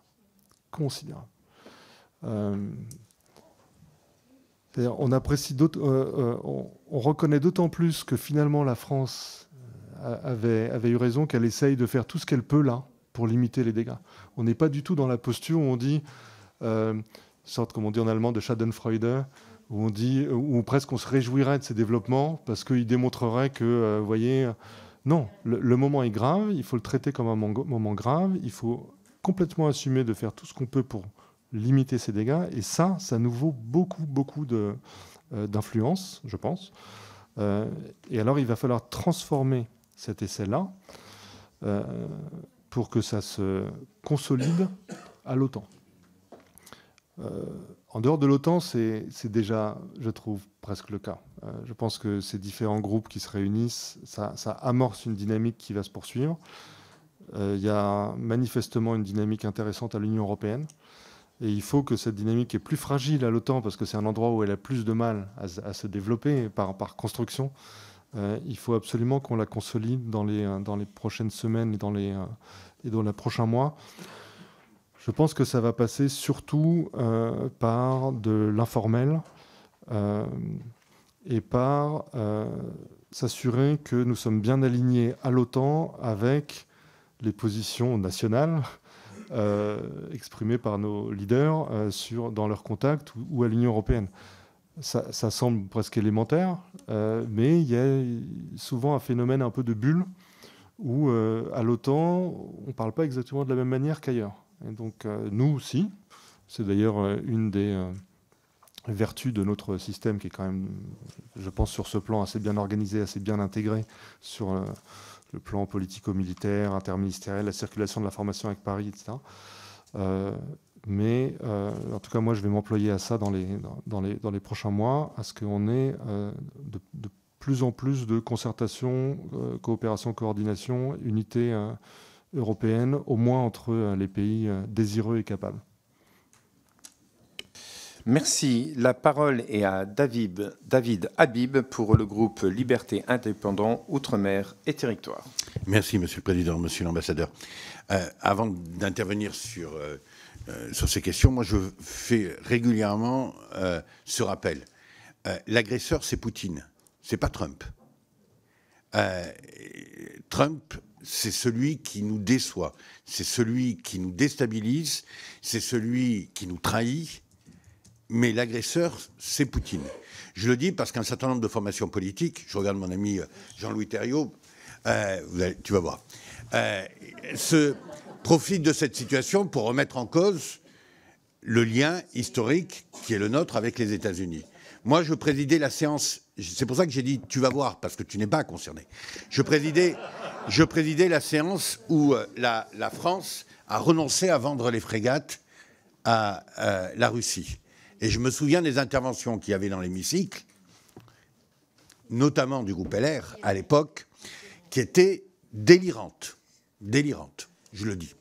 Et nous avons à être extrêmement attentifs à ce qu'on n'oublie pas que l'agresseur, l'ennemi, j'utilise volontairement ce terme, c'est Poutine. Et François Hollande a eu raison de rappeler qu'on ne parlera ou on ne doit parler à Poutine que lorsque Zelensky l'aura fait. Le lien de solidarité avec les Ukrainiens, ça passe aussi par ça. Alors, comme j'ai déjà mangé 1 minute 28, je voudrais, et je ne veux pas faire ce que Josy Poueyto a fait, je voudrais que vous nous disiez où nous en sommes en termes d'acceptabilité. Parce qu'acceptabilité à l'effort, acceptabilité à l'engagement, c'est la volonté des peuples. Ce n'est pas le désir des gouvernants. Et moi, je voudrais savoir, on l'a vu dans un sondage récent sur l'état de l'opinion française, je voudrais que vous puissiez nous indiquer ce qui est aujourd'hui le niveau d'acceptabilité à l'intérieur de l'OTAN et qui permettrait éventuellement aux gouvernants de prendre des décisions courageuses et innovante. Merci, chers collègues. Monsieur l'ambassadeur. Merci beaucoup. Alors c'est pas à moi certainement de faire des analyses trop politiques. J'ai quand même le sentiment que comme on est dans une situation très fluide et de crise, c'est un moment où le dialogue entre les gouvernants et les opinions peut aussi faire évoluer les opinions, qui probablement n'ont pas forcément envie de faire des sacrifices, mais sont aussi conscientes qu'on est dans un moment dangereux. Donc voilà, c'est un moment, je pense, où les opinions sont assez malléables, probablement, et ont besoin qu'on fasse beaucoup de pédagogie sur ce qui se passe, et puis ensuite, elles en tirent les conclusions qu'elles veulent. Et d'une certaine manière, vos efforts, Monsieur le Président, je pense, contribuent aussi à ça, à éclairer l'opinion. Cela étant dit, en termes d'acceptabilité, je dirais que je reviens un peu aussi à la logique désireux et capable, parce que les pays qui s'engagent le plus loin sont ceux dont les gouvernements estiment que leurs opinions sont prêtes à ça, je suppose. En gros, la plupart des pays qui ont une frontière avec la Russie ou qui sont vraiment près de la Russie sont manifestement déterminés à dépenser beaucoup, longtemps, pour leur défense, et puis à organiser non seulement leur défense, mais leur société, pour faire face aux défis militaires, mais aussi aux défis hybrides, et à la désinformation, etc. Quand vous éloignez, je pense que de la frontière, le paysage, disons, socio-politique devient souvent plus nuancé. Vous avez des pays qui sont un peu équilibrés, qui d'ailleurs pivotent. La Slovaquie est passée, à la faveur des dernières élections, d'une ligne très pro-ukrainienne à une ligne beaucoup moins pro-ukrainienne. Et je dirais que voilà, vous avez quand même cette logique à la fois géographique et historique, parce que la plupart de ces pays ont des mauvais souvenirs sur le plan historique de la Russie, avec quelques exceptions. Je dirais la France et le Royaume-Uni, du fait de notre statut de puissance globale, dotée, notre culture stratégique, etc. Et j'ajoute les Pays-Bas, de manière assez intéressante, que je ne m'explique pas complètement, mais dans laquelle je pense le drame de l'avion abattu en Ukraine il y a quelques années a joué un rôle important dans l'opinion. Il y a sûrement aussi d'autres facteurs. Ça ne veut pas dire qu'en dehors de ces pays-là, les opinions n'aient pas conscience des dangers. Je pense qu'il va falloir un petit peu de temps aussi pour voir. Finalement, il y a un tel rythme là, côté américain qu'on en oublie que l'administration est en fonction seulement depuis 6 semaines. Donc il faut voir si ça provoque des évolutions des opinions dans un sens ou dans un autre. Mais je trouve, et j'y reviens parce que je pense que c'est vraiment un des faits majeurs de ces derniers jours, il se passe quelque chose de très intéressant en Allemagne. Merci. La parole est à Édouard Bénard pour le groupe Gauche démocrate et républicaine. Merci Monsieur le Président, Monsieur l'Ambassadeur. Je me réjouis de votre audition de ce jour devant notre commission et des éclairages que vous nous apportez quant à l'expertise. Et je suis là, voilà. Et à la parole de la représentation permanente de la France auprès de l'OTAN, tant en termes de représentation diplomatique, de coordination militaire et politique, et de suivi de l'engagement français en les missions de maintien de la paix et exercices militaires menés sous l'égide de l'Alliance. Alors, le sujet est l'actualisation de notre revue stratégique, et il ne saurait s'extraire d'un contexte largement évoqué et dont a bien fait état le président de la Commission en préambule. Alors, l'équilibre géopolitique mondial a connu de multiples bouleversements ces dernières années en Afrique de l'Ouest, excusez-moi, au Soudan, en République démocratique du Congo, le conflit israélo-palestinien et bien sûr la guerre en Ukraine et ses conséquences sur les peuples et gouvernements européens. Chaque heure de ces derniers jours nous apporte son lot d'inquiétudes, d'incertitudes, dit le président de la République lui-même, quant à notre niveau de mobilisation aux portes de l'Europe et quant à l'engagement de Washington. Alors, au regard de la posture américaine sur l'invasion russe en Ukraine, sortir à minima du commandement intégré de l'OTAN que nous, les communistes, avons toujours considéré comme un outil de l'impérialisme atlantiste est non seulement une nécessité historique, mais une urgence politique. Alors, notre revue stratégique ne saurait en faire l'impasse, y compris dans une logique européenne, pour vraiment changer de cap, et personne n'en a parlé, cela m'étonne, construire de nouvelles coopérations avec le Sud global, ce à quoi l'organisation transatlantique est un frein. Alors, ni allégeance ni alignement, mais dialogue et diplomatie sont les deux lignes qui doivent guider tout accord de défense. Et sous cette égide, ma seule question sera sur votre appréciation de l'opportunité enfin d'ouvrir une nouvelle ère de relations pour la France et l'Europe avec les BRICS dans le cadre précis de l'actualisation de notre revue stratégique nationale. Je vous remercie. Merci, Monsieur l'ambassadeur. Merci beaucoup, monsieur le député. Je l'ai dit, à ce jour, je crois que notre politique se résume assez bien avec cette notion de allié non aligné, et allié ayant une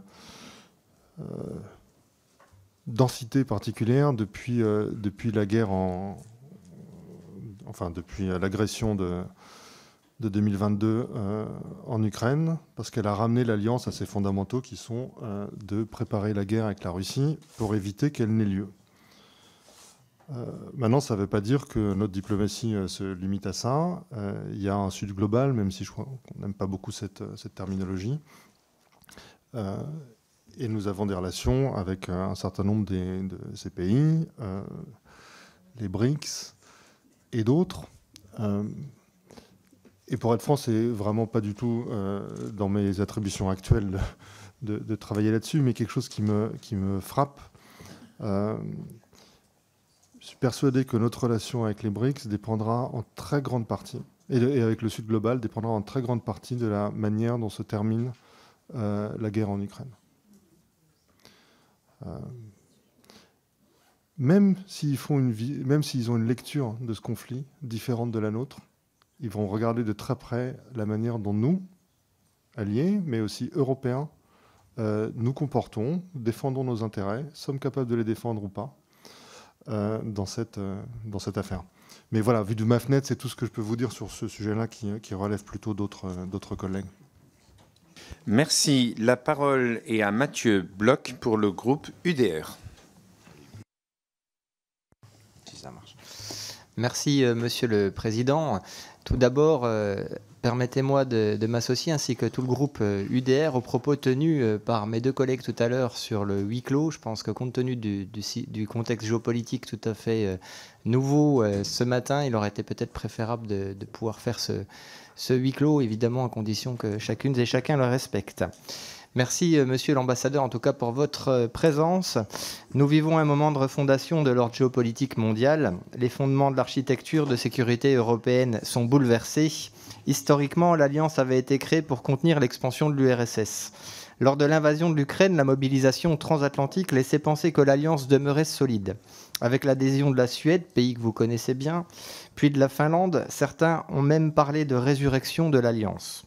Cependant, l'arrivée d'une nouvelle administration à Washington marque une rupture. Jusque-là, les USA avaient fourni l'équivalent de 120 milliards de dollars d'aide militaire à l'Ukraine. Or, hier, Donald Trump a annoncé la suspension de cette aide. Il s'agit là, bien évidemment, d'un cataclysme. En effet, malgré les relents expansionnistes russes, c'est la Chine qui, demain, sera le grand rival de l'Occident. C'est la Chine qui préoccupe les esprits de l'état-major américain. C'est parce que les Américains veulent s'émanciper de leur dépendance aux raffineries de terres rares chinoises que Donald Trump souhaite exploiter les minerais ukrainiens. Dans cette grande opposition qui s'annonce, l'Alliance atlantique n'a jamais été aussi cruciale. pour les Occidentaux en général et pour les Français en particulier. Avec nos territoires d'outre-mer, notre espace maritime immense et nos forces armées en Polynésie et en Nouvelle-Calédonie, nous avons incontestablement des intérêts vitaux dans le Pacifique. Il serait hasardeux d'affirmer que nous avons des intérêts vitaux similaires à l'est du continent européen. La France occupe une position unique au sein de l'Alliance. Hormis les États-Unis, elle est la seule puissance nucléaire entièrement autonome. Malgré cela, le président Macron appelle à la constitution d'un pilier européen au sein de l'OTAN. Ma question est la suivante, monsieur l'ambassadeur. Face à l'émergence de l'hyperpuissance chinoise, n'est-il pas grand temps de constituer un véritable pilier français au sein de l'OTAN qui pourrait pérenniser cette alliance de concert avec nos alliés américains? Merci, monsieur l'ambassadeur. Merci beaucoup, monsieur le député. Donc, vous introduisez la Chine dans le débat et c'est en effet un point majeur de ce qui se passe en ce moment dans la relation transatlantique, puisque c'est la focalisation sur la Chine qui conduit les Américains à dire aux Européens qu'ils doivent s'occuper eux-mêmes de leur sécurité, voire de la Russie. Notre politique, c'est de concentrer l'OTAN sur son cœur de métier, que j'ai décrit au début de mon intervention. Et de ce point de vue-là, je dois dire que l'OTAN aujourd'hui est plus forte qu'il y a 3 ans. Aucun doute. Le travail qui a été fait depuis 3 ans de redéfinition des plans, de définition des cibles capacitaires, le développement des exercices, etc., ça fait que nous sommes aujourd'hui plus forts qu'il y a 3 ans. Et c'est quelque chose qui ne va pas disparaître. Quelles que soient les évolutions, c'est une expérience, c'est un capital acquis et qu'il va falloir essayer de préserver et de renforcer dans tous les scénarios. Notre politique n'est pas que l'OTAN se déploie dans l'Indo-Pacifique ou change d'objet et substitue la Chine à la Russie comme sa première priorité. C'est d'ailleurs pas conforme à son mandat, c'est pas conforme à la définition de son périmètre qui est dans le traité, et nous estimons que c'est pas conforme à nos intérêts. Ça ne veut pas dire qu'il ne peut pas y avoir à l'OTAN des discussions sur certains aspects de la politique chinoise quand ils concernent le théâtre euro-atlantique. Ou le soutien, par exemple, que la Chine peut apporter à la Russie dans la guerre en Ukraine. Donc, sous cet angle-là, si la Chine s'invite dans l'espace euro-atlantique, il n'y a pas de difficulté à en parler à l'OTAN, mais ce n'est pas, nous semble-t-il, l'objectif de l'OTAN que d'organiser la réponse collective de l'Occident à la menace chinoise. J'observe d'ailleurs que que l'administration américaine n'a pas l'air particulièrement intéressée, toute focalisée qu'elle est sur la Chine, elle n'a pas l'air particulièrement intéressée, pour l'instant en tout cas, à utiliser l'OTAN pour ça. Elle voit plutôt une division du travail où on s'occupe de nos affaires dans notre géographie et eux s'occupent des leurs dans la géographie indo-pacifique, si je caricature un petit peu.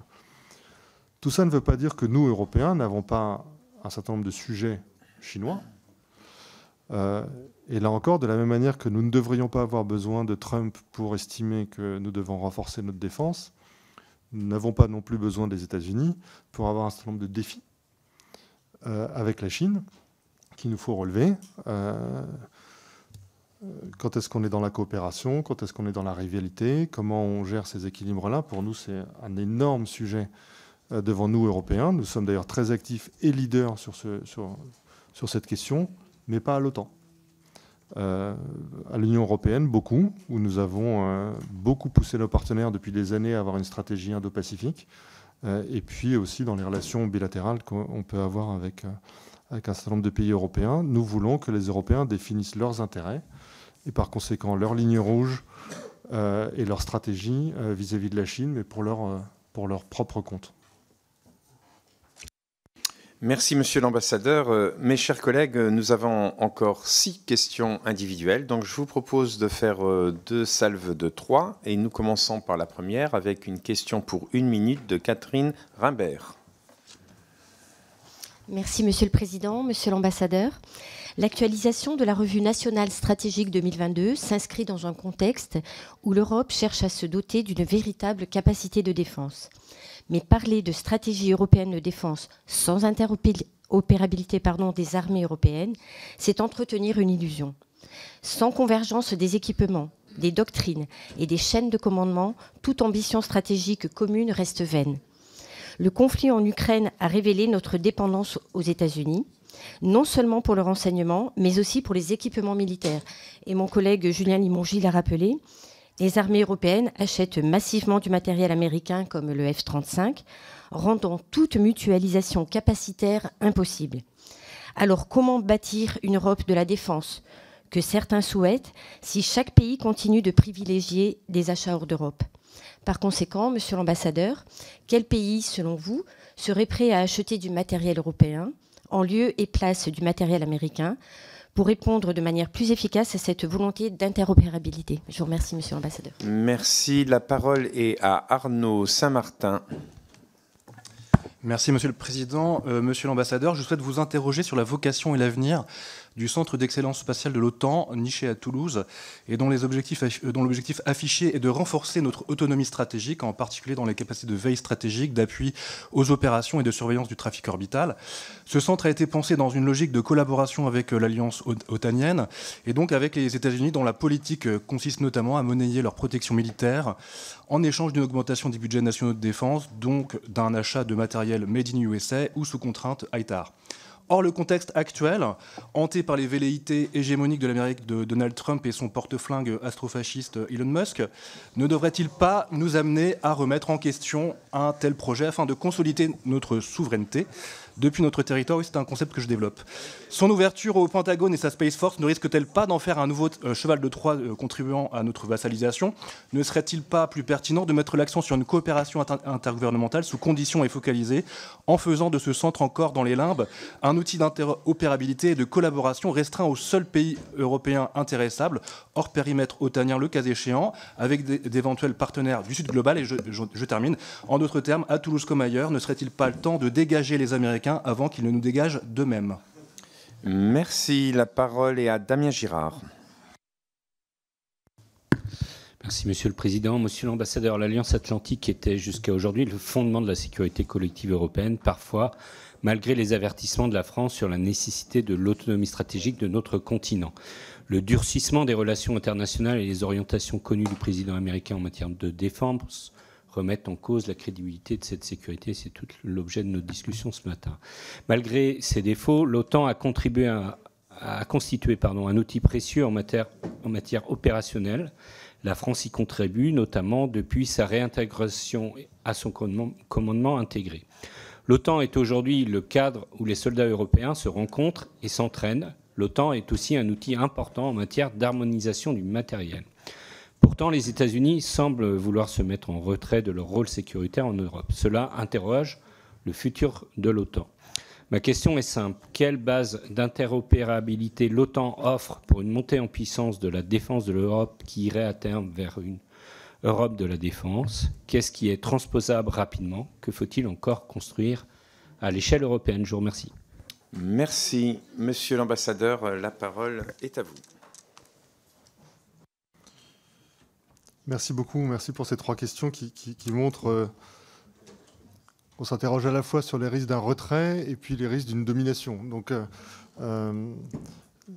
c'est une des singularités du moment qu'on vit, qu'on puisse avoir simultanément ces deux questions contradictoires. Sur votre question, Madame la députée, qui est en fait sur la préférence européenne, on va voir. Je pense qu'il y a plusieurs choses. Les décisions... D'abord, tout le monde va dépenser plus dans la défense. Je pense que maintenant, c'est acquis. Avec des variations selon les pays, mais je pense qu'il y a une prise de conscience, on parlait de basculement, qu'il va falloir faire plus. Pour ce qui sera peut-être décidé au niveau européen, je l'ai dit dès le début, nous nous battrons très fortement pour que l'argent européen aille au programme européen. Je dois dire qu'avant d'avoir un problème d'interopérabilité transatlantique, nous avons aussi des problèmes d'interopérabilité interne à l'Europe, parce que non seulement nous n'avons pas suffisamment de production en Europe, mais ce qu'on produit est souvent très différent et pas interopérable. Donc on a aussi un travail à faire chez nous, et là le volet européen peut contribuer à réduire peut-être le nombre de systèmes d'armes et à assurer leur bonne compatibilité. Et là, ça fait un beau travail d'ailleurs entre l'Union européenne et l'OTAN sur le plan des standards. Mais donc, argent européen, préférence européenne. Argent national, les nations resteront libres de faire les choix qu'elles souhaitent. Il est incontestable que historiquement, beaucoup de pays ont choisi d'acheter américain pour des raisons techniques et politiques. Et maintenant, chacun va devoir se poser les questions de savoir jusqu'où ils souhaitent continuer, réduire, diversifier un peu leur portefeuille, si j'ose dire, ou pas. Les Pays-Bas, récemment, ont signé avec Naval Group un contrat considérable pour des sous-marins, tout en étant, par ailleurs, continuant à acheter aussi beaucoup aux Américains. Donc, je pense qu'on ne va pas avoir pour le coup, un basculement complet de pays habitués à acheter américain, où ils vont se mettre à acheter 100% européen, mais je pense que vous allez avoir une diversification. Si on est dans un contexte où le volume global s'accroît, et que dans ce volume global, on fait sortir l'industrie européenne de la marginalité pour qu'elle devienne vraiment un élément important des capacités des Européens, je pense que ça sera déjà un très bon premier pas. Sur le...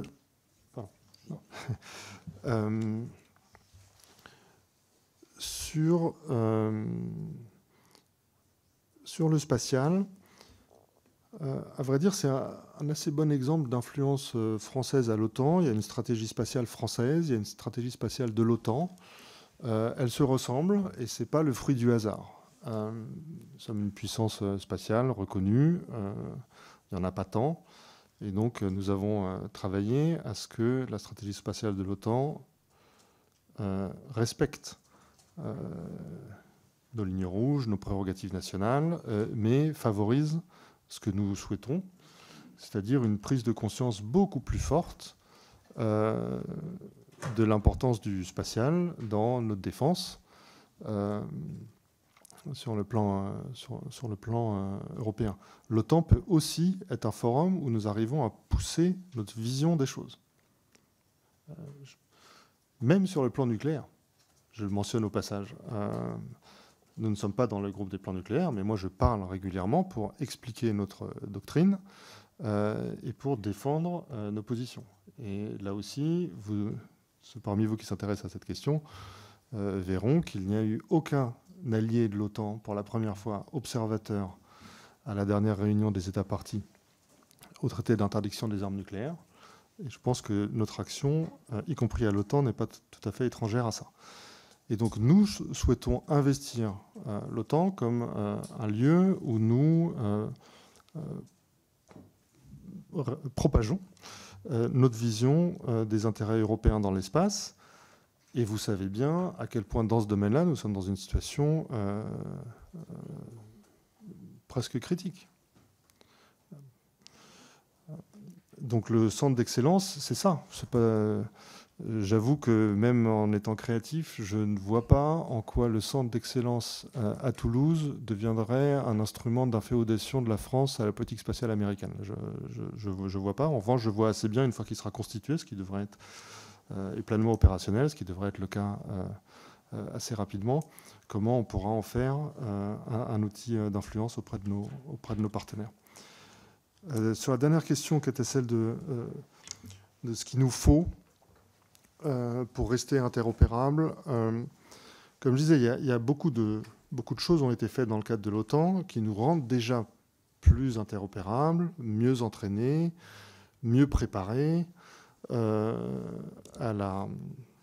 différents scénarios de crise et de menaces. Beaucoup de ces choses-là sont acquises. Il faut les préserver, il faut les renforcer, il faut aller plus loin. On n'est pas du tout encore là où on devrait être, mais on est quand même mieux qu'il n'y a pas si longtemps. Dans un scénario extrême de retrait rapide de capacité américaine, qui encore une fois, d'essayer de le répéter une nouvelle fois, pour l'instant n'est pas du tout confirmé, c'est vraiment les enablers, je pense, ces capacités critiques qu'il nous faudra acquérir le plus vite possible. Merci, Monsieur l'ambassadeur. La parole est à Christophe Blanchet. Merci, Monsieur le Président. Merci, Monsieur l'ambassadeur. On évoque depuis ce matin l'autonomie stratégique, la défense, mais pour pouvoir avoir cela, il faut de l'énergie. Et ce que Trump a très bien compris, parce qu'il y a une chose qui est passée un peu sous les radars, c'est qu'il y a 15 jours, il a sorti le décret créant le Conseil national pour la domination énergétique. Et on parle bien de domination énergétique et pas d'indépendance ou d'autonomie énergétique. Donc sa vocation, c'est vraiment de dominer le monde avec l'énergie et de se partager dans ce Yalta entre Poutine et Trump l'énergie, parce que nous avons deux États qui sont totalement souverains énergétiques au niveau pétrole et gaz, contrairement à l'Europe où on est dépendant à 58% et la France 48% grâce à notre nucléaire. Donc ma question et ma réflexion sera évidemment, vous avez dit, il faut être capable de faire et il faut que l'OTAN ne fait pas de politique industrielle. Mais pour autant, les temps changent et est-ce que tout ce qu'il y a derrière la volonté de Trump et Poutine, c'est simplement de maîtriser l'énergie et de faire en sorte qu'ils maîtrisent la destinée du monde à cet effet? Donc sommes-nous pas véritablement rentrés dans cette troisième guerre mondiale de l'énergie véritablement et mis au travers, et l'Ukraine est aujourd'hui la victime collatérale et le départ de tout cela? Merci. La parole est à Nadine Lechamp. Merci, Monsieur le Président, Monsieur l'ambassadeur. Passons la dernière, ou presque, ça va se répéter, mais je vais quand même tout de même vous poser ma question. Il n'y a pas plus de défense sans espace et plus d'espace sans défense. Tels furent les propos du général Philippe Steininger dans son ouvrage relatif aux révolutions spatiales. 3 éléments sont clairement identifiés. Les données d'origine spatiale sont de plus en plus nombreuses et nécessaires pour les combattants. L'espace en lui-même est un lieu conflictuel. Et enfin, l'arrivée des organisations privées dans l'espace-temps en affaire un périmètre où les acteurs et donc les conflictualités vont se multiplier. L'OTAN reconnaît déjà l'espace comme un milieu d'opération. Pour autant, ce milieu est complètement dominé par les États-Unis et pose donc de sérieuses questions relatives à notre dépendance dans ce domaine. La France est le fer de lance de l'aérospatial européen et pourrait impulser à ce titre une prise de conscience et des moyens de mobilisation beaucoup plus importants. La RNS révisée est aussi un moyen de sensibiliser à la question du spatial et à l'exercice plus large de notre souveraineté en la matière. Pour cela, le spatial ne doit plus être une simple déclinaison, mais bien un sujet à part entière de notre futur RNS. Je souhaiterais savoir de quelle façon, selon vous, la France pourrait impulser cette nouvelle dynamique au sein de l'OTAN et d'autres pays européens, et comment cela pourrait être présenté dans le cadre de la révision de la revue nationale stratégique. Merci. La parole est à Sébastien Saint-Pasteur. Merci, Monsieur le Président. Monsieur l'ambassadeur, en préambule, je souhaite rappeler que le traité de Washington, socle de l'OTAN, trouve son fondement dans l'article 51 de la Charte des Nations Unies, où réaffirmer le droit naturel des États indépendants à la légitime défense individuelle ou collective. J'ai une pensée, quand on parle de ces sujets, toujours aux femmes et aux hommes qui subissent la guerre, aux femmes et aux hommes qui la font. Je me permettrai de revenir simplement sur un point que vous avez un peu éludé, qui est la question du processus décisionnel de l'OTAN. On a vu que les États, pas seulement membres de l'Union européenne, se sont réunis très rapidement, il y a quelques jours à Londres. D'ailleurs, les États baltes ont été exclus de cette réunion, et c'est, je pense, assez dommageable pour des raisons que vous allez probablement évoquer. Et donc se pose la question de ce processus décisionnel. Comment nous pouvons faire face à ce réalignement des États-Unis et comment on peut décider rapidement? Est-ce que c'est dans le cadre de l'OTAN, qui a un processus par consensus assez particulier, ou est-ce qu'il faut créer des organisations ad hoc? Je vous remercie. Merci. La parole est à vous, Monsieur l'ambassadeur. Merci beaucoup. Les deux premières questions me permettent de souligner qu'il y a vraiment un travail à faire entre l'OTAN et l'Union européenne pour répondre à la crise du moment. Donc, on a beaucoup parlé ce matin des enjeux strictement liés à la défense et la sécurité, mais évidemment, le défi transatlantique, peut-être même d'ailleurs en dehors de cette salle, serait perçu comme au moins aussi fort, voire supérieur en matière énergétique, commerciale, la guerre des tarifs douaniers, etc. Et donc il faut que la réponse européenne, elle soit intégrée entre réponse des Européens à l'OTAN sur les sujets qui concernent l'OTAN, réponse des Européens à l'Union européenne sur les sujets qui concernent l'Union européenne. Et l'énergie va plutôt dans cette catégorie-là. Mais ce qui est important, c'est qu'on ne soit pas en silo entre la réaction à ce que les Américains peuvent faire dans un cadre et puis dans un autre. Tout ça se tient. De ce point de vue-là, je suis d'accord avec vous, monsieur le député. Et donc, ça se tient dans l'analyse et ça se tient dans la réponse. Et sur l'espace, c'est le cas.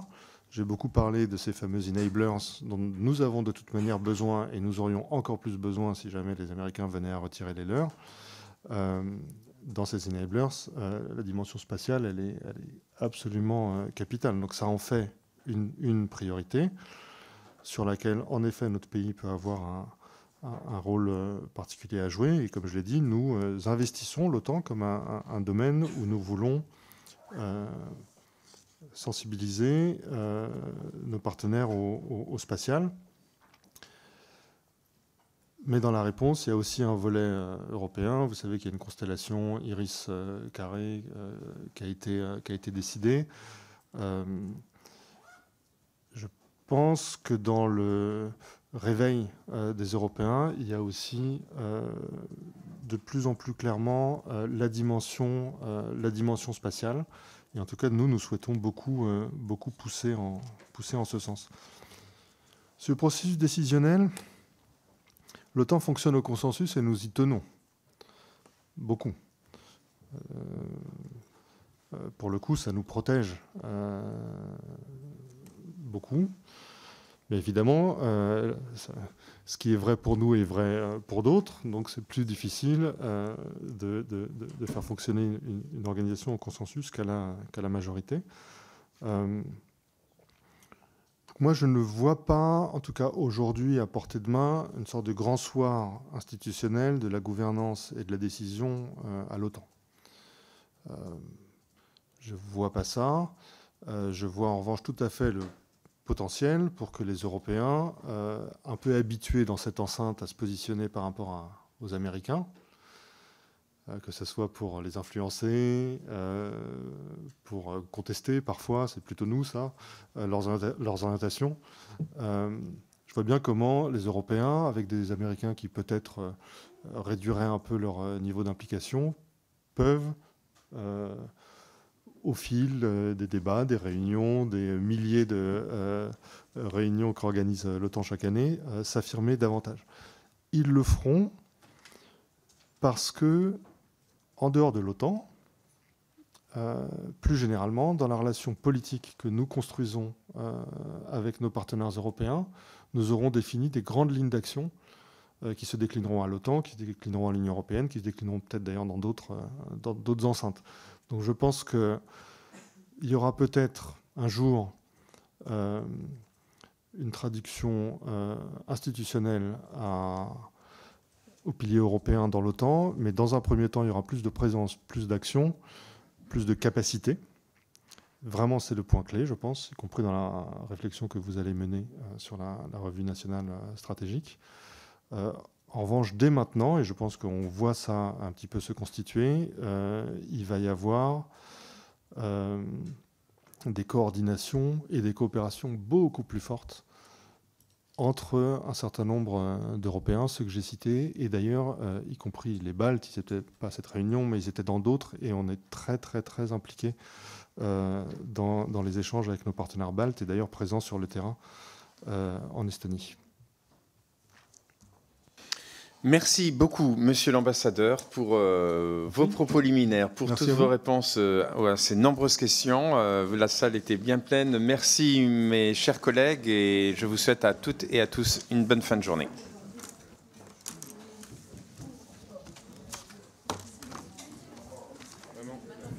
Merci. Bon, merci beaucoup.